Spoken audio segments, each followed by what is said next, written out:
ನಮಸ್ಕಾರ ಕರ್ನಾಟಕ. ಈಗ ತಾನೇ ಬಂದ ಸುದ್ದಿ. ರೇಷನ್ ಕಾರ್ಡ್ ಯಾರ್ಯಾರ ಹತ್ರ ಇದೆ ಅವರೆಲ್ಲರಿಗೂ ಕೂಡ ಒಂದು ಬಂಪರ್ ಸಿಹಿ ಸುದ್ದಿ ಅಂತಾನೆ ಹೇಳ್ಬೋದು.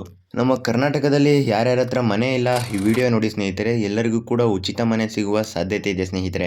ನಿಮ್ಮ ಅಂಗಡಿಲಿ ಅಥವಾ ನೀವು ಅಂಗಡಿಗೆ ಹೋದಾಗ UPI ಮುಖಾಂತರ ನೀವು ಪೇಮೆಂಟ್ ಮಾಡಿದ್ರೆ ನಿಮಗೂ ಕೂಡ ಒಂದು ಸಿಹಿ ಸುದ್ದಿ ಕಾದಿದೆ ಅಂತಾನೆ ಹೇಳ್ಬೋದು ಸ್ನೇಹಿತರೆ. ಗೃಹಲಕ್ಷ್ಮಿ ಯೋಜನೆ ಯಾರ್ಯಾರು ಪಡ್ಕೊಂತ ಇದ್ದೀರಾ ಅವರೆಲ್ಲರಿಗೂ ಕೂಡ ಒಂದು ಭರ್ಜರಿ ಸಿಹಿ ಸುದ್ದಿ ಅಂತಾನೆ ಹೇಳ್ಬೋದು ಸ್ನೇಹಿತರೆ. ಆದ್ದರಿಂದ ಸ್ನೇಹಿತರೆ, ಉಚಿತ ಮನೆಗಾಗಿ ನೀವು ಯಾವ ರೀತಿ ಅರ್ಜಿ ಹಾಕ್ಬೇಕು ಮತ್ತೆ ಯಾವ ಮೂಲಕ ಹಾಕಿದ್ರೆ ನಿಮಗೆ ಉಚಿತ ಮನೆ ಸಿಗ್ತಾ ಹೋಗುತ್ತೆ ಅಂತ ಈ ವಿಡಿಯೋದಲ್ಲಿ ನಿಮಗೆ ಕಂಪ್ಲೀಟ್ ಆಗಿ ಹೇಳ್ಕೊಡ್ತೀನಿ ಸ್ನೇಹಿತರೆ. ಸೊ ಆದ್ದರಿಂದ ನೀವು ನಮ್ಮ info Karnataka updates YouTube channel ನ ಸಬ್ಸ್ಕ್ರೈಬ್ ಮಾಡಿಲ್ಲ ಅಂದ್ರೆ ಈ ಕೂಡಲೇ ಸಬ್ಸ್ಕ್ರೈಬ್ ಮಾಡಿ ಮತ್ತು ಪಕ್ಕದಲ್ಲಿ ಇರುವ ಬೆಲ್ ಐಕಾನ್ ಅನ್ನ ಕ್ಲಿಕ್ ಮಾಡಿ ಸ್ನೇಹಿತರೆ. ನಂತರ ಈ ವಿಡಿಯೋನ ನಿಮ್ಮ ಬಂಧು ಬಾಂಧವರಿಗೆಲ್ಲಾನು ಶೇರ್ ಮಾಡಿ. ಸೊ ಬನ್ನಿ ಫ್ರೆಂಡ್ಸ್, ವಿಡಿಯೋನ ಶುರು ಮಾಡೋಣ. ಮೊದಲನೇದಾಗಿ ಸ್ನೇಹಿತರೆ, ಯಾರ್ಯಾರ ಹತ್ರ ರೇಷನ್ ಕಾರ್ಡ್ ಇದೆ ಮತ್ತೆ ಅನ್ನಭಾಗ್ಯ ಯೋಜನೆನ ಯಾರ್ಯಾರು ಪಡ್ಕೊಂತ ಇದ್ದೀರಾ ಅವರೆಲ್ಲರಿಗೂ ಕೂಡ ಒಂದು ಸಿಹಿ ಸುದ್ದಿ ಅಂತಾನೆ ಹೇಳ್ಬೋದು ಸ್ನೇಹಿತರೆ. ಯಾಕೆ ಅಂತ ಹೇಳಿದ್ರೆ ಸ್ನೇಹಿತರೆ, ಸಿದ್ದರಾಮಯ್ಯ ಅವ್ರನ್ನ ನೀವು ಅನ್ನಭಾಗ್ಯ ಯೋಜನೆನ ನಿಲ್ಲಿಸುವ ವದಂತಿ ಬಗ್ಗೆ ಏನ್ ಹೇಳ್ತೀರಾ ಅಂತ ಹೇಳಿದಾಗ ಅವರು ಹೇಳಿರೋದಿಷ್ಟೇ: ನಾವು ಚಿಕ್ಕ ವಯಸ್ಸಲ್ಲಿ ಇದ್ದಾಗ ಹುಣ್ಣಿಮೆ ಹರಿದಿನ ಈ ರೀತಿ ಅಪರೂಪವಾಗಿ ಅನ್ನವನ್ನ ಮಾಡ್ತಾ ಇದ್ರು. ಆದ್ದರಿಂದ ಅನ್ನದ ಬೆಲೆ ಏನು ಅಂತ ನನಗೆ ತುಂಬಾ ಚೆನ್ನಾಗಿ ಗೊತ್ತಿದೆ. ಆದ್ದರಿಂದ ನಾನು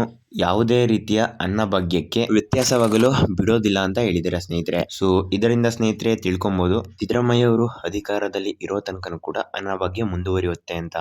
ನಂತರ ಗೃಹಲಕ್ಷ್ಮಿ ಅವ್ರಿಗೂ ಕೂಡ ಒಂದು ಬಂಪರ್ ಸಿಹಿ ಸುದ್ದಿ ಅಂತಾನೆ ಹೇಳ್ಬೋದು. ಯಾಕೆ ಅಂತ ಹೇಳಿದ್ರೆ, ರೇವಣ್ಣ ಅವರು ಹೇಳಿದಾಗೇನೆ 3 ತಿಂಗಳಿಗೊಮ್ಮೆ ಗೃಹಲಕ್ಷ್ಮಿ ಬರುತ್ತೆ ಅಂತ ಅವರು ಹೇಳಿದ್ರು. ಇದಕ್ಕೆ ಪ್ರತಿ ಉತ್ತರ ಕೊಟ್ಟಿರುವ ಲಕ್ಷ್ಮಿ ಹೆಬ್ಬಾಳ್ಕರ್ ಅವರು ಯಾವುದೇ ರೀತಿಯ ಗೊಂದಲ ಮಾಡ್ಕೋಬೇಡಿ, ಅವರು ಯಾಕೆ ಆ ರೀತಿ ಹೇಳಿದ್ದಾರೆ ಅಂತಾನೂ ಕೂಡ ನಮ್ಗೆ ಗೊತ್ತಿಲ್ಲ.